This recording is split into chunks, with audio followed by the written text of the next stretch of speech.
The more life got better, the worse it got. John Aaron was starting to believe. That and being Hand was a curse, far more than it was a pleasure. He had no sooner resolved one problem, no sooner been able to put his feet up and rest, so to speak, when he had received news which sent the Red Keep spiraling. That Ned Stark, of all people, would be the one to do such a thing was beyond him. The details, the why, the justification for it were all secondary. For John, the issues it raised were not. Firstly, it was the fact that his former foster son was removing the one person who could have allowed for the faith to take hold. The one person who, while she'd failed to convert Ned, had at least begun the work with her children. John may have given up on being able to convert the North in his lifetime, but the hopes that it could be done after he was gone rested on Catelyn Stark, no Catelyn Tully now, and her children. That was now a distant memory with her being set aside, which led to the other issues it brought up. A very irritated wife who constantly looked to him to do something about the northern savage who shamed her sister. A queen who had grown ever more paranoid that Robert would decide that what his friend did wasn't such a terrible idea after all. Not to mention a good brother and sister who looked to him to right this wrong. He had spent months dealing with this, with it in his thoughts, and once again his day started with it yet again, though quickly it seemed he'd be thinking of other things. Seeing the Grand Maester shuffle in, he wondered what had brought the old fool to his door today, before he saw the scroll in his hand. "My lord, a raven," Pycelle said, handing him the scroll bearing the golden rose of Highgarden. As usual, Pycelle showed no signs of leaving, and for once John was more eager to read the scroll than to wait for the man to go. Opening it, he began to read, soon sighing as he did so, knowing he'd need to speak to Robert and try to persuade him not to go to the damn thing. "I thank you, Grand Maester. I may have a response for you to send later on." "As you say, Lord Hand," Pycelle said, shuffling back up and taking an age to walk to the damn door. He looked at the scroll again, wondering and suspecting that they'd sent it to the entire realm. "Lord Mace and Lady Alarid Tyrell do hereby invite His Grace, Her Grace, and their family, and all those who would join them, to the tourney to celebrate their beloved daughter Marjorie's 2 and 10 name day. Lord Mace Tyrell, Warden of the South." While a tourney at Highgarden would normally not be something Robert would care for, they had not held a proper tourney in King's Landing for quite some time, so he knew the king would consider it more than he would normally. The idea of traveling, of getting out of the city, of drinking and whoring in a new place would also no doubt interest the king. The last thing he would want, though, is to go and sup with the damn Roses, and ever since their new arrangement with the Magister, they no longer need their coin, which essentially was the only reason he deigned to have them in his presence anyway. Dealing with the fat oaf and the withered old Rose was not something he cared for. To not have to deal with them at all made his days that much better. Still, he had no choice. He would need to tell Robert of this invitation and hope that the king would turn it down, snub them like they deserved to be snubbed. He sent for Petyr to find out his thoughts on things, his friend having become an even bigger source of comfort to him since bringing the Magister on board. He'd even been the voice of reason in disputes between him and his wife over her sister's treatment. It took some time for them to find Petyr, with him eventually arriving more than an hour after he'd sent someone to bring him. It annoyed him, though what he had to say soon made him even more thankful for his help. "Forgive me, my lord. I was with Lady Lysa. She's most upset. It seems Lady Catelyn has written to her again," Petyr said, and John shuddered knowing how his wife got when she received such letters. What does she wish for this time? Petyr, that we invade the north, that we strip Ned of his rank. He was well within his rights to set her aside, though I may wish he had not. Of course, my lord. But Lady Lysa was most upset, so I did my best to comfort her, to calm her ire. Were you successful?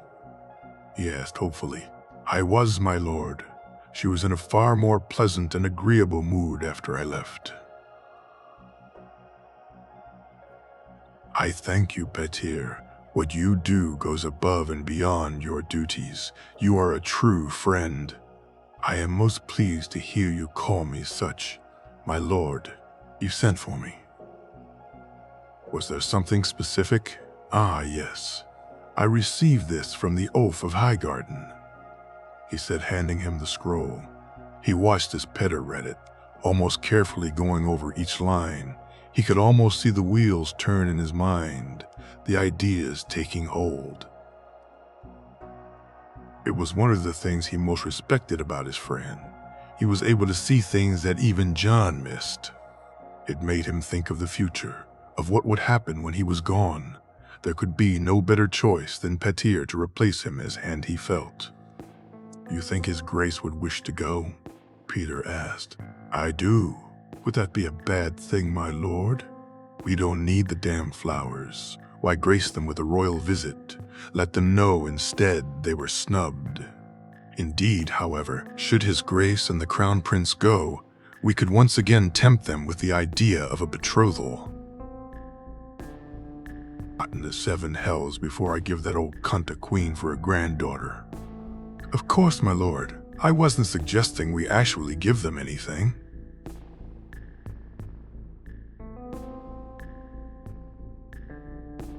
Petter, said a smirk on his voice.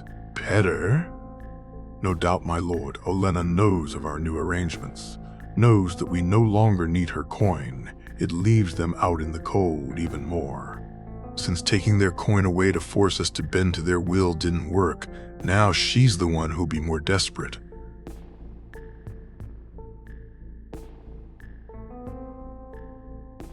You suggest we use this opportunity to bring them back into the fold, to garner more of their gold?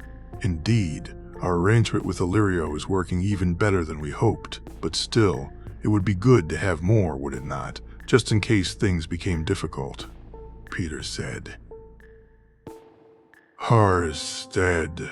It would. I'll speak to Robert, but should he go, then I would not be able to join him.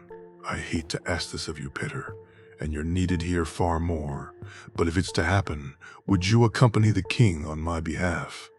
My lord, I live to serve. He spoke to the king later that day, Robert almost jumping at the chance to go. Cersei even more so and so. He left the king's rooms happy that he'd at least have Peter there to steer things in the direction he wished. King's Landing, 295 AC, Cersei. She had been on tenterhooks for months, trying to placate her fears with the newfound coin they'd come into, while she had not yet been allowed free rein. Some of the limits on her spending had been lifted, and when news came of what Ned Stark had done, she took some comfort in that. The fear was ever present, though. The idea, the doubt, if Ned Stark could set Catelyn Tully aside, could Robert do so to her too? At one point, even the suggestion of it would have been ridiculous, even the mere idea of it. Her father would never have countenanced such a thing, had Robert even contemplated it. Then her family would have been there for her, the West would have been there for her. But her father was no more. Her family had all but abandoned her, and would the West rise if Jaime would not? So she had been more pliant and meek around Robert than usual, less bitter, less prone to raise his ire. True, she was rarely actually around him, but when she was, she made sure to be pleasant and nice, for now at least. Soon the thoughts of what Ned Stark had done would, like most things in Robert's life, be a distant memory. Soon he'd forget and not shame her by laughing about it so openly. He did what? Ned set her aside. Robert's voice boomed. He did, your grace? Why, has he found himself a younger woman to warm his bed? Robert laughed. No, not Ned. He would never. What the hell did she do, John? I don't know, your grace. You know what Ned is like. He's not one for airing his linen. No, that he's not, huh? I bet you'd have thought of the two of us. It'd be me. Eh, John? Robert. she said indignantly. Relax, woman. It was a jape, more's the pity. Oh, your grace, John Aaron said reproachfully, and she was glad of his presence. Fun on japing, by the seven who'd have thought it of Ned. Robert laughed as he drank more wine. He may not have been serious, may not have meant it, but still, over the next few moons, she found he looked at her oddly, almost contemplatively, something that was strange to see on Robert's face. So she changed how she acted, how she behaved. Gone was her judgmental looks when he drank, or whored, or generally behaved like the savage he truly was. One of the unfortunate downsides to this new state of affairs was that once again she was forced to endure the fat pigs grunting and groaning on top of her, something she had hoped was a thing of the past. But one did what one must, and the idea, the merest hint that she too could be set aside, was something she couldn't allow to enter his head. When Joffrey was older, when the timing was right, she could then think of what to do about Robert. For now, though she had to grin and bear it, her days went by like this, with no change other than the quality of her wine, the fat magister's coin, and access to SOC rates, allowing them far better quality than they'd had recently. She would speak to Joffrey, help him, educate him, and each day see him become more and more like the king he would one day be. She would also spend as much time as she could with Myrcella and Tommen, but she was far too busy to give them too much attention. Your Grace, Lord Baelish is outside asking to speak to you, her maid said, and she emptied her glass in one swallow before refilling it and telling her to send him in. Your Grace, Littlefinger said with a bow when he entered. Lord Baelish, to what do I owe this visit? I wish to speak to you, Your Grace. Some news has come my way. I thought perhaps it may be of interest to you. She looked at him, trying to discern why he would bring her news. But her curiosity for the news itself soon outweighed her concern over the messenger. My lord, the Tyrells are hosting a tourney for their daughter's name day. Why would this interest me, Lord Baelish? Your Grace and His Grace have been invited. Of course we have. We're the king and queen. Again, I ask, why would I be interested in this news? I imagine, given their shared trading agreements and the fact that the Tyrells attended the tourney and your brother's wedding, that Lord Jaime may return the favor. Glowered at him, her anger clear. What care I for what my brother would do? No reason at all, Your Grace. I just thought that perhaps you'd enjoy meeting your niece. I thank you for the news, Lord Baelish, she said, and a moment later, he was gone. She almost broke the glass she was holding it that tightly. Placing it on the table, she removed her hand lest she cut herself. Before picking up the vase and throwing it against the wall, she had found that her anger often made her break wine glasses or the bottles themselves, forcing her to have to wait until they were replaced. Something which irked her greatly, and she'd sought to rectify. She leaned forward, picking up the glass and sipped it, her mind going 1,000,000 miles a second.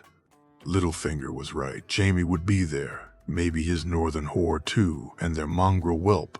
They would need to go. She would need to go, Joffrey. Her precious boy would need to go. There was nothing else for it.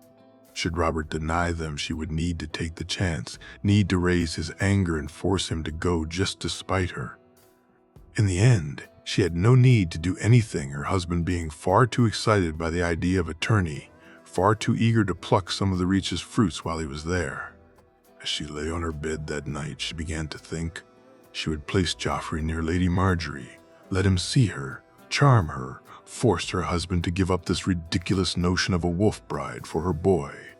The Tyrells would bring her access to more coin, a chance to once again live the life she was born to live, and then, she would deal with the mongrel whelp. Younger and more beautiful, she whispered as she fell to sleep. Winterfell, 295 AC. Benjen. With the extra coin, with the continued support, his nephew and Jaime Lannister were sending them life. At the Wall had become somewhat bearable. with more materials, more access to buying them.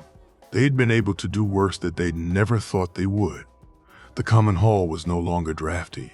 Their quarters were warmer and more secure. No longer did the wind whistle through cracks in the wood. Their clothing was warmer, their furs newer. Never had the men of the watch had it so good, he believed. They even had regular shipments of ale. For Benjen himself, the knowledge that he and Aemon shared kin, that they were tied through Jon, had helped develop a tighter friendship between the two men.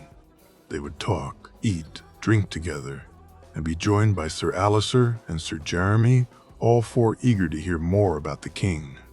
Though both he and Aemon were shocked when the letter arrived, not a raven, but an actual letter from Jon at Casterly Rock, the news, something neither had expected. "Aemon, a letter from Jon," he said as he took a seat by the fire.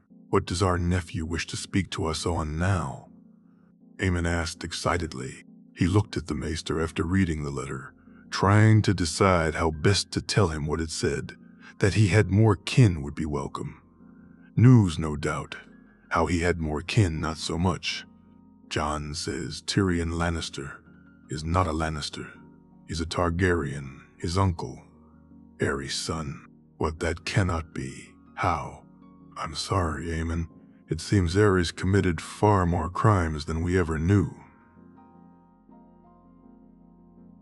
He forced himself on her? Aye. How are they, Jon Tyrion? How are they handling it? Jon calls him family. Says Tyrion sees him as a nephew and he sees him as his uncle. They've grown closer, and Tyrion has bonded with Lygaron. Another dragon rider? Aye. He also says he's had visions of his aunt. She is well and has met up with someone who will help her. Pass the ale. I feel like a drink, Benjen, Aemon said happily. With his time split between Aemon, helping to organize the improvements, and his ranging, he had not gotten around to traveling to Winterfell, not gotten around to speaking to his brother. They had much they needed to resolve, though a lot of his anger at Ned had passed when Jon's letters told him of the decision to support him, to kneel for and claim him king. So with the impetus for his visiting Ned taken away, he had resolved to speak to him when next he got a chance, something which it seemed would be far sooner than he'd expected. Lord Commander's looking for you, Benjen, Bowen said as he passed him in the yard. Aye, he up there? He is. He made his way to the Lord Commander's room, finding Jor sitting at his desk. The old bear was and could still be grumpy when necessary, but some of the bite had gone.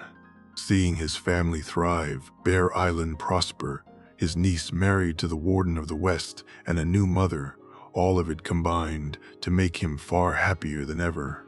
Watching the watch grow and seeing it being better supplied, also making him far more pleased with the job he was doing leading it. Take a seat, Benjen. Got a raven for Winterfell. It seems your brother wishes to see you. Does it say why? Here, read it. Lord Commander, I find myself in need of my brother. Most urgently, I would not ask as well. You know, unless I needed him here, so I beg of you, allow him to come to visit, to come to stay for some time.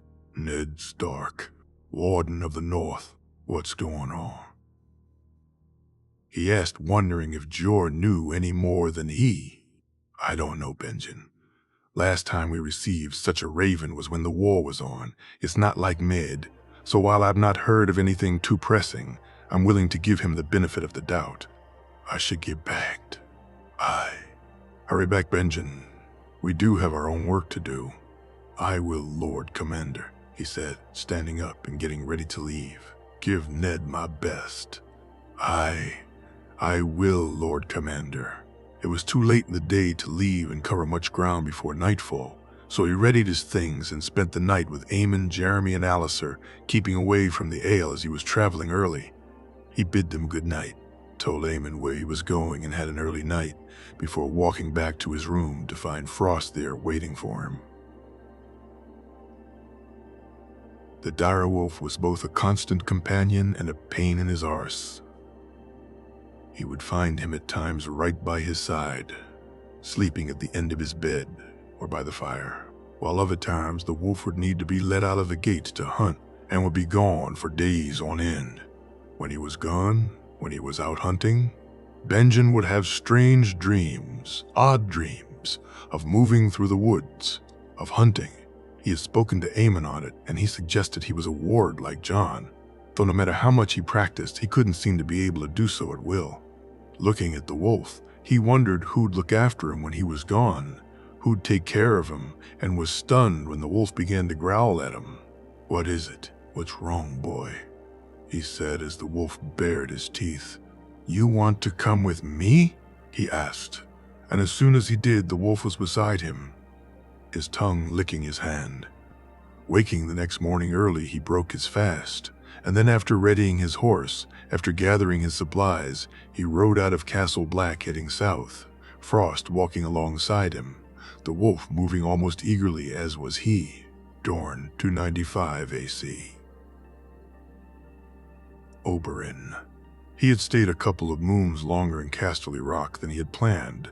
Given what Tyrion had gone through, both he and Ilaria felt they were needed.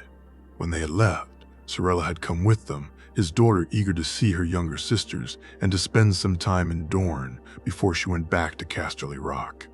Arriving back, he had debated whether to tell Doran about Tyrion, Ilaria being the one who talked him out of it. "Let Jon be your guide on this, Oberyn. Let him be the one who tells the world." "You wish me to keep it secret from my brother, why?" he asked curiously. "Arianne, what of my niece? What was said of Jon and Marjorie? Would you not wish it for Arianne too? You think them that serious? I would like them to make a choice, rather than have one forced upon them, would you not?" As with everything to do with the heart, he deferred to her. She knew best, and so he kept the news to himself, only telling Arianne that he had asked after her and giving her the letter Tyrion had asked him to deliver. What it said he didn't know, but he was pleased to see his niece so happy, and should she decide to be with Tyrion, then he would be welcomed into their family. He had given Richard the name of some contacts in Essos, men he had fought with, men he had bled with, men who for coin would look into the Magister for them. As for the Magister himself, it was Doran who had told him of the man's move into King's Landing. He is lending them coin? He is, brother, I do not understand it. You said this man met you, that he has Viserys. He did, and he has. Then why make friends with the stag? I do not know. What are your plans, brother? Has the king reached out to his aunt? She is on her own journey, is all he's told me. Why? I've sent Quentyn and some men to do so. His mother asked him to come visit her, and so since he was going to Norvos anyway, I sent some men with him to see if we can help reunite the king with his aunt. And that's the only reason? Should Quentyn and Daenerys get along, I wouldn't be adverse to the match, brother. But yes, that is the only reason. She has the hound with her? He is aware of this? He is. Don't worry, I sent him with some trusted men. They had received some belated messages from Quentyn telling them he'd arrived safe and well, and that Daenerys had visited Norvos and left before they got there. Though that was pretty much all they'd gotten back, the distance meaning they were moons behind. Sorella stayed just over a moon before leaving, and when news came of events in the north, he found himself in a celebratory mood. That Ned Stark had sent her away, set her aside, brought more joy to him than most things. Ilaria, too, was glad the woman was no longer a part of Jon's life, though both knew she'd be a danger to him still. Ilaria felt for the children. She wondered how they'd react, and would they blame Jon? Where for him it was knowing that with her back in Riverrun, it made her easier to watch, easier to keep under control. With her, in Winterfell, it would have been harder, and she potentially had the chance to find out the truth, something which he and Jon had discussed more than once. What if she were to know of you? Then we'd be at war, Uncle. You think she'd tell, even though it meant your uncle guilty of treason? I think if she found out, she'd sell me out in less than a heartbeat. Will your uncle tell her? He asked worriedly. No, he gave me his oath. Northerners and their oaths and their trees, all of it was most strange, but to them it was a blood oath, a vow to their gods, one that no true Northerner would or could ever break. But still, he had worried about her, worried that even if Ned never spoke, she'd overhear. She'd find some papers or somehow find out. He was ready for war if it came. They had the numbers, but it would be far better to wait until the dragons were big enough. Then nothing could stand against them. His life became a routine, and pretty soon he was bored. Visits to the brothels, spars, none of it enough to keep his attention. Only Ilaria and his children stopped him from going mad. His youngest girls, Dorea and Loreza, toddled around chasing after their older sisters, and while Obella and Elia were starting to be interested in activities more suiting their ages, they doted on their sisters. A raven uncle, Ariane said, walking in as Ilaria lounged with Loreza in her arms, and he chased after a giggling Dorea. No, Papa, I run, Dorea said, laughing as he looked to Ilaria, who took the scroll from Ariane while he grabbed his daughter and began to tickle her. I have you, my little snake. Papa has you. No, Papa, Dorea said, giggling even more. My love, it seems we've been invited to a tourney, Ilaria said, and as he turned to look at her, his daughter slapped his face, laughing some more. Come, Dorea, let's go to Mama. He picked her up and carried her over, Ilaria making room on her seat for Dorea to sit. It's too early for Joanna's name day, surely? It's not the Lannisters, Uncle. It's the Tyrells. He took the scroll, looked at it, and seeing the writing, he found himself surprised he was invited. Prince Oberyn, I would like to invite you personally to my granddaughter's name day celebration, you Lady Ilaria, and your daughters. I look forward to seeing you again for this special day. Olenna Tyrell. An invite from the Queen of Thorns. What say you, my love? Do you wish to see Highgarden? He said as Ilaria nodded. Winterfell, 295 AC. Ned. Things had been hard since he'd sent her away, the children taking it harder than any. Bran was confused, and Arya stopped speaking to him for a few days, his daughter unable to understand why he'd sent her mother from their home. He had debated what to tell her, what to tell Robb and Sansa. The letters he sent them were vague, but to the point. Arya. He had told how things had fallen apart, how her mother had betrayed his trust and shown no remorse for it. It hadn't been enough, but he couldn't tell her the truth, and so it was Elle who won her round, who explained things to her that he was unable to, who told her that it didn't mean he loved the children less. So while she had stayed mad at him for a while for making her mother cry, she had come around eventually. Brynden surprised him. The repartee thought the man hadn't reacted badly because of allowing him to take Bran when he was older. He pushed for 7 and they settled on 6, giving him 1 more year with his son and daughter. 1 more year before he'd be alone in Winterfell, and he wondered how he'd cope then, how it would feel to have that much peace, how he'd handle being alone. You're doing it again, Elle said, taking a seat beside him. What? Brooding? I've had a lot to brood about lately, he said. And she nodded. Aye, you have. Was it the right decision, Ned? It was. Then that's all that matters. Now stop brooding. The children will be in a moment for their meal, she said, and he chuckled softly. He knew there was something going on with him and Elle, though they'd done nothing about it. Not even an out-of-place touch, not a kiss, nothing. At first, he put it down to missing the warmth of a woman's body, missing the touch, the softness of a warm body beside him. But it was more than that. It wasn't physical contact he craved, though he'd welcome it. It was that feeling of closeness, of being able to trust someone else. Yet even now, moons after she'd gone, he'd kept to the vows he'd sworn, even on nights when he was bitter and wondered, had she, He held true to their vows, though each day was getting harder and harder to do so. Elle was different. How she looked at things, how she went about her day. In some ways, she'd taken on the duties of the lady as well as her duties as governess.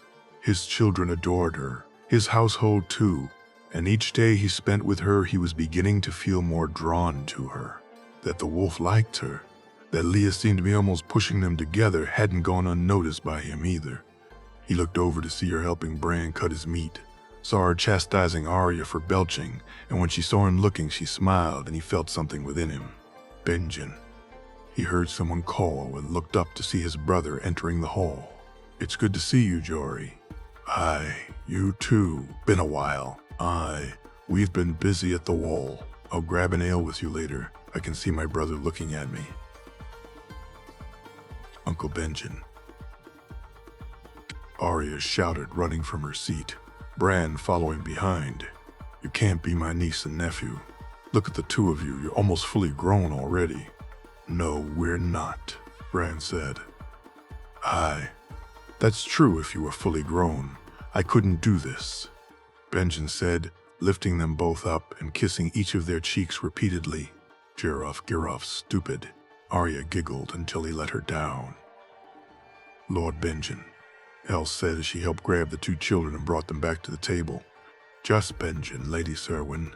Elle, his brother said with a smile. "It's good to see you, brother," Benjen said, grabbing him in a hug. "You too, brother. You arrived just in time for dinner. I'm sure you'll be interested in a warm meal." "Aye, I would." Once they'd finished dinner, he and Benjen walked to the crypts. As they did so, he looked and saw a large wolf with Leia. Turning to Benjen, who was looking as surprised as he was. "You have a wolf," they both said together before laughing. "Aye, Leia. She's the pup's mother. Frost, I think he may be the father." They looked at the wolves as they walked towards the keep, Ned calling for Jory to make sure they were both allowed inside. He asked as they walked into the crypt. "I was coming back from beyond the wall. The wolf helped with some wildings. Hasn't left me since. You, Dan?" he said as they reached Lyanna's statue. "All the children have one now," he said proudly as Benjen nodded. "Cat, Ned, where is she?" he told him then. His brother's anger grew more and more as he did so. He even found himself scared, some having never seen him like this. "You know when he told me I planned to come here to confront you. Gods, if I had, we may not be speaking now. I failed. I know that, Ben, but I've been trying to make it right." I know. I'm glad I didn't come. He was right. It needed to be you two. You needed to fix it between yourselves. I'm sorry about Kat. For you, for the children. Thanks for not punching me, he said, and his brother chuckled. We're lucky she wasn't here. She'd have punched us both, Benjen said, looking at the statue. They stood and paid their respects, and by the time they left, it was nearly the hour of the bat, so he decided to leave it until the morrow to speak to him on why he asked him to come. He bid him good night and made his way to his room, surprised to find Leah waiting outside for him. Waking the next morning, he broke his fast with Elle, Benjen, and the children, and then asked Benjen to come with him to the Godswood. Elle and the children more interested in the fact that Frost was playing with Summer and Nymeria while Leia looked on protectively. I need to you be the Stark in Winterfell, Ben. I received a raven from Sansa, while the Tyrells mainly inviting us to Lady Marjorie's name-day tourney. A tourney, you Ned? I'd not go, but Sansa, Robb, even Jon will be there. I sent them letters, but I need to speak to them about their mother, and I wish to see Jon again. Speak to him face to face. How long will you be gone for? I don't know. A couple or maybe 3 moons. The children? They and Elle will be coming with me. Elle? It's not like that, Ben. No, it's not like that. I'm not judging, brother. I know. Lewin knows about the projects in Wintertown, and I was expecting some builders to arrive about Moat Cailin. I'll show you the plans, and Lewin knows of the costing. You're finally rebuilding it? Aye. John was right. We need to build the north up, and with the trade, we have a chance. I'll write a letter to John. It's a pity I didn't know that's what you wanted. I'd have had Eamon write one too. You get along well with him? He's kin now, Ned, speaking of which. He told the children, asked Elle, who was only too happy to come with him, and had Lewin send the Raven to Bear Island. Not only would the Pinnacle ship mean a shorter journey by land and therefore a quicker one, but traveling through the Riverlands was perhaps not the best idea just now. They sent the Raven to Casterly Rock and to Highgarden the day they left for Bear Island, the children, the wolves, and he all looking forward to reuniting the pack. White Harbor, 295 AC. Robb. He had thrown himself into his work, between sparring and training with the lance, spending time with Wyman going over trading issues, and spending time with Winifred. He had done a good job of keeping his mother from his mind. His father's letter didn't explain much, just that he and his mother wouldn't be living together anymore and that she had gone back to River Run. Lord Wyman had explained what being set aside meant. He'd offered no comment, just sympathy, and Robb had been grateful for it. While he wasn't sure what had happened, he could guess. It had to be about John. Just like for his mother, it seemed everything was. The fight he had with her was still fresh in his mind. The argument as clear as if it were yesterday and not moons ago. How are you settling in? She asked. Good, mother. Lord Wyman is ever gracious, and I'm learning so much. And Lady Winifred has been a true friend. You shouldn't get too friendly with her, Robb, mother. Lord Wyman may be friendly in his granddaughter too, but you are the heir to the north. They see you as a good match. Would it not be? It would, but... You should aim higher, my love. A great house, a larger house. And how I feel means nothing. He said angrily, your future means more. More than my happiness. Spore, Robb, you can be happy with many ladies. You shouldn't settle for a northern one, even one who follows the true gods. Have you ever spoken to her mother? Ever spent any time with her? Have you judged her so completely without even taking the time to get to know her? Robb, no, mother.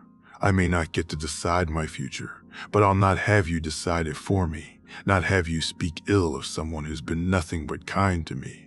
This is what I feared. This was his plan. His mother said, shaking her head. His plan? He asked, confused. The bastard. Tie you up in a meaningless marriage, all so he can take your birthright. Don't call him that. He is my brother. Robb, he is a threat. To you, to your future children. As far as I can see, the only threat to that is you, mother. Robb, she said angrily. Grey Wind moved quick and fast, growling all the while, and he watched stunned as the wolf forced his mother back, his teeth bared, his shoulders raised. Grey Wind, to me, he said. And the wolf turned his head and growled again before moving away. You need to get rid of it. Get rid of that filthy beast. Why I ever wished you to have the white one, I'll never know. They're vicious, horrible, beastly things, his mother said. And while he could see she was upset, something she said resonated. Ghost. You wished me to have Ghost? What? The white one. You said you wished me to have the white one. Why, mother? Why did you want me to have Ghost? Robb, it was nothing. Mother. Why? He said, his voice raised. Why should the bastard have it? Why should he have a direwolf when my true-born son did not? You're the heir to the north, not he. I was wrong. I wish they were all gone. All of them. Yet you think he wishes to take what is mine. That my brother wishes to take something from me. He who brought me Grey Wind and who showed me how wrong I was and how I behaved. You worry about him taking from me, and yet you wish to take from him. Who is the usurper here, mother? Robb, this is what he wants, to turn you against me, to trick you into thinking he's good. You can't let the bastard win, Rob. You need to be protected, she said, and Grey Wind moved closer to her, growling once again. I am protected, Mother. The pack protects each other. Rob, I'm not even sure of your pack anymore, he said angrily as he and the wolf left. He was walking down to break his fast, the memories coming unbidden as they had been doing lately. No matter how much he tried to put it out of his mind when he wasn't busy, it came. For a short amount of time after he received his father's letter, he had tried to blame Jon, tried to see it from his mother's perspective, but it made no sense. It wasn't the Jon he knew. So instead his mind had drifted back to Winterfell, to the days before Jon had arrived, back to how things had been, how his mother had behaved. Then, and when he did arrive, every step of the way she had tried to put him against his brother, yet Jon had done everything to try and bring them together. He had read up on bastards, on usurpers, and had even asked Wylis one day, the night only too happy to set him right. Some bastards have taken what their true-born siblings have, though not as many as you'd think. Some true-borns have done the same. Rob, you know of Cregan Stark? The Wolf of the North. You ever hear about his Uncle Bernard? No, not many have. Cregan was lord after his father passed, but he was only 3 and 10, not yet at his majority, and so as Bernard was his regent. Then when Cregan reached his majority, Bernard wouldn't stand aside. What happened? It took him 2 years to wrest control from his uncle. 2 years. Now, tell me, does it matter if a man is true-born or a bastard?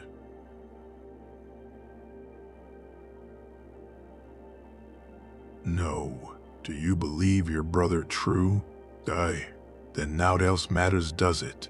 Wylis said, slapping his back. He walked into the hall and found Winifred smiling as she and Willa looked at him excitedly, his own troubled thoughts soon fading away. Come quick. Grandfather has news that will cheer even your grumpy self up, Winifred said. I'm not grumpy, he said grumpily. Rob, even Grey Wind is grumpy. Look at him, she said, and he looked to see the wolf looking miserable. She practically dragged him to the seat, didn't even allow him to grab a meal, just sat him down and looked to her grandfather eagerly. Tell him, she said, and Wyman snickered. I thought she was going to drag you from your bed, Rob, he said to laughs around the table, even getting a smile from him. We received a raven from Highgarden. We've been invited to Attorney, lad. Looks like we're all heading on a trip. Attorney, he said excitedly. Aye. You'll get to see your sister, your brother too, no doubt. Jon is going? I doubt there's a thing in this world that'll make him miss it. He smiled, then looking to Winifred, who was smiling too. Attorney, Highgarden. He'd see his sister and Jon. He found himself looking forward to each of those things equally. Casterly Rock. Jon. God, she was growing. Less than a moon she'd lasted in the new room. It had become pointless for him to stay there and was abandoned, the cave being far more to her liking. Lygaron, though, could stay in the room, but he chose not to, both dragons sleeping in the cave together. Some nights he would fall asleep in the cave wrapped up with them both. He'd even gotten Tyrion to stay more than once. He had worried that compared to the rooms, the caves would be barren, uncomfortable, that a dragon raised in relative comfort wouldn't take to them. But he'd quickly been proved wrong, as Rhaenys in particular loved them. She loved to be able to come and go as she liked. The freedom of not needing someone to let her in or out, something she relished, and since she'd moved, she'd grown even more. Lygaron was the size of a large horse, his wings wider than the cave entrance, but compared to Rhaenys, he was like a pup to Ghost. She was at least 20 feet from head to tail, her wings just as large when extended. Her flames were incredible, the brightest blue he'd ever seen, where Lygaron's were a deeper bronze. Even her voice had changed, now more a woman's than girl's, deeper and even more imposing. "Are you thinking of me or the trout?" she asked as he lay beside her in the cave. "You, what care I about a rotten fish?" he said, and felt the rumble of her chest as she did what dragons do when they laugh. "You're worried about what she'll think, aren't you?" "Aye, not just about her mother and my part, but me.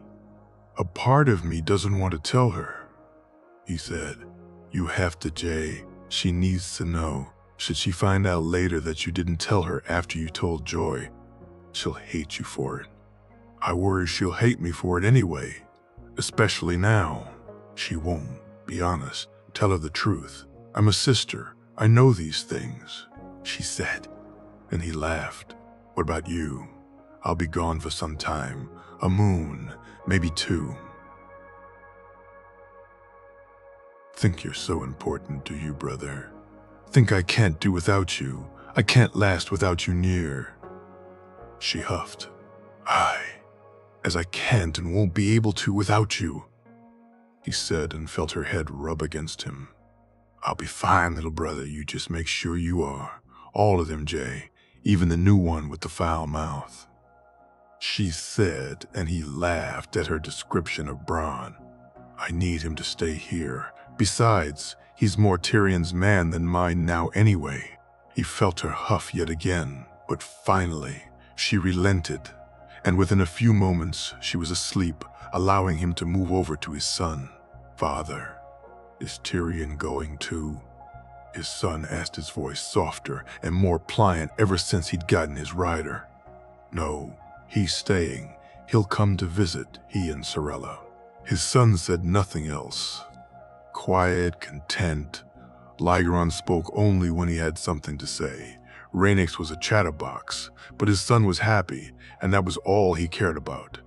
Even to Tyrion he didn't speak much, only to reassure, to help when Tyrion's melancholy became too much, something which thankfully had lessened recently. They had thought him over it, thought he'd handled it well, and for the most part he did. But occasionally it would strike him and Arthur would say he looked like him. Like Rhaegar too, mostly then. They would be leaving at the end of the week, and so he was spending even more time with the dragons, even to the detriment of his sparring and his jousting, tourney on the horizon or not. Waking up early, he watched as the dragons left the cave, stretching their wings and feeding in the water, both returning before the sun rose. He bid them farewell and headed back into the vaults, dressing before he headed up to break his own fast. "Jon, there you are. Were you with our friends without me again?" Joy said as he entered the room, and he looked around to see all were in attendance. "I was. Forgive me, my lady," he said with a small bow, and she looked at him before breaking out in laughter when he did. "See? I told you I can be a lady when I want," Joy said to Ashara, who laughed at her. "You're supposed to be a lady all the time, Joy. No fun. Only sometimes, Jon. Sit with me." He sat down with her, and for the next few moments, he split his time between breaking his fast and watching as she made a game of sneaking sausages from whoever decided to even briefly glance away, laughing as she then hurriedly began feeding them to Dusk and Ghost. When she was bored with that, she began whispering in his ear about the tourney and her new dresses and telling him that he had better dance with her. Within moments, she was speaking about how much she looked forward to seeing Sans and Margie again. He soon found that the time flew by. "Bye-bye, Jon," she said, kissing his cheek as she, Ashara, and Cregan, along with her foster friends, went to their lesson. "Bye-bye, Joy." "Look at them. I swear I thought it was only you," that she could wrap around her finger, Loras said as he looked to Joy, speaking to the 4 girls who fostered with her. He laughed, and together he, Loras, and Brienne walked to the sparring yard. They had no lessons today and nothing much to do, and he was feeling a little stiff from sleeping in the cave. "Satin with Tyrion?" he asked, and Brienne nodded. "Then what say we go, one for all?" Loras said, and he looked to Brienne and back to him, and all 3 of them seemed to agree. After sparring, he went to meet up with Tyrion and Satin, neither of whom would be going to the tourney.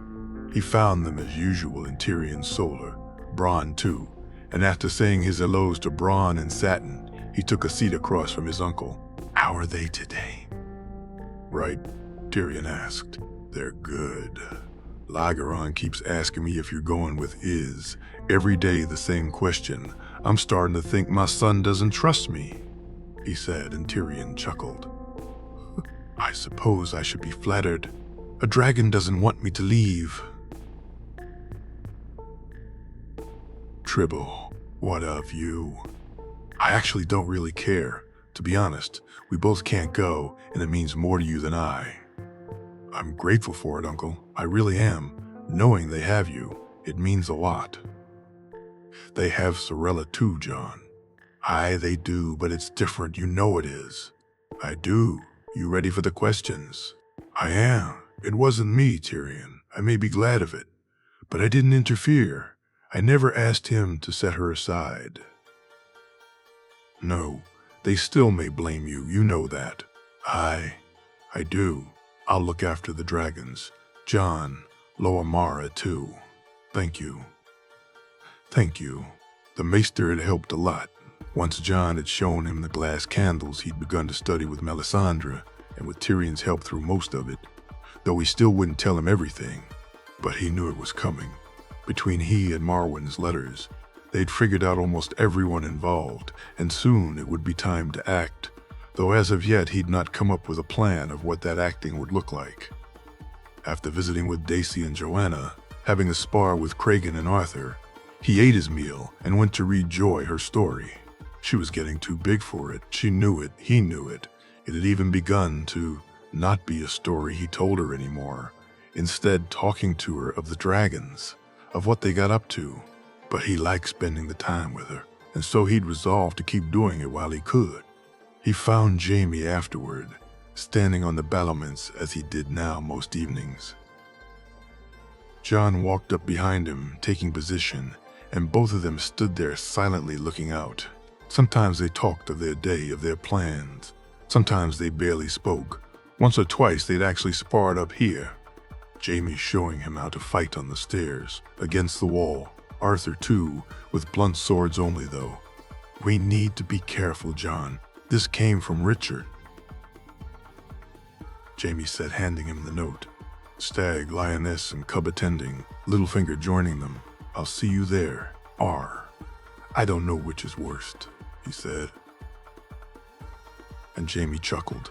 "Were it not for her mother, I'd not have Dacy and Joanna go, but she will be attending, and Dacy would kill me if I tried to stop her." "She wouldn't kill you. Hurt you very badly, perhaps, but she'd not kill you," he said. And as he looked at Jaime, they both laughed before Jaime quickly, when he turned away, slapped him on the back of the head. "Arthur, protect your king," he said, feigning injury. "You deserve that one, Jon," Arthur said, smirking. "There's not much we can do, is there? We either go, or we let them force us not to. I don't think we really have a choice, do we?" he said, and both Arthur and Jaime nodded. "I'll be careful. I'll have my guards, Ghost. I'll try and keep out of Robert's eye line." "Travie, Cersei's to Jon." "Aye, hers too. I'll see you on the morrow, Jaime." On the morrow. They had 2 ships sailing to Old Town, Jenna and Kevin and their children in one, Jon, Jaime, Jerian, Joy, and his friends in the other. Cragen was looking forward to meeting Sansa again and Loras to going home. Brienne's father would be attending, as would Dacy's mother. For Jon, he longed to see his sister, to speak to her and to tell her the truth of him, but the drawing he held in his hand was who he was thinking of as he slept on the Lady Joanna that night. "I'll see you soon." "Just Marjorie," he said softly. "Aye, Highgarden 295 AC, Sansa." Preparations were almost complete. The tourney grounds had been finished, the food and wine had arrived in bulk, and the ice house was full. When the first shipment had arrived in Highgarden, people had been stunned, though even in the ice wagon it didn't last long. So when the designs came for the ice house, Lady Olenna had a large one built. Since then, ice was a regular part of their daily meals. It was used to cool milk, to cool drinks, to keep food fresh, even to just place in a small pouch and to be held against one's head on a too warm day. As Willis and she walked with Marjorie and her cousins, with Mira and with Fang alongside them, one of the servants carried a large jug of juice filled with it. She looked at Fang, trying once again to get into her mind. Willis had found some books on warging and John had sent her some instructions, but she found she couldn't connect as he said. So he had said he would help her when he arrived. Was it just for that alone she'd be looking forward to his visit? But knowing now her whole family was coming, she found herself eager to be with them all again. Grandmother received a raven. The king, queen, and crown prince have decided to attend, Willis said. Joffrey is coming? Aye, he is. Gods, do you think, Father the King, do you think they'll discuss the betrothal? She asked, and he nodded. I think they might, though it's strange. Your father's letter didn't mention it, did it not? No. I don't know, but to me, it seems he's not so keen. But with the king here, she said worriedly, we can speak to him before then. He should arrive before the king does. Willis had a knack, just like John did, of being able to calm her nerves and to help her relax. He had done so when news came of her father setting her mother aside, taking her for a walk in the garden, and allowing her to express what was on her mind, comforting her and telling her it was nothing to do with her, that what had happened with her and her mother was not the reason, something her mother's letters made clear when they arrived. Once again it was John. Her mother blamed he was the reason, he was the one at fault. Never mind, he was leagues away, that he was in Casterly Rock while she was traveling the realm. That even was it. Something that John wished for. Her father would not do so, simply on his say, never mind any of that. Her mother blamed John and told her to once again be wary of him, to be careful around him, and then invited her to come to visit, come stay at River Run. Sansa, are you well? Are you well? Marjorie said as Willis spoke to Garland. What? Oh, sorry, I was miles away. Nervous. Excited, I think. Excited, I think. As am I, to see Loras again, Marjorie said, and she looked at Sansa from the corner of her eye. Just Loras, she said as innocently as she could. Not just Loras, John too, obviously, Marjorie said, looking at her before both of them began to giggle. Aye, me too. Another few days and they'll all be here. This is going to be wondrous, Marge. I hope so, Marjorie said, her lopsided grin on her face. She slept easily that night, dreaming of wolves running through fields of the Reach, all of them together howling, a pack untied against the world, and nothing or no one could come between them.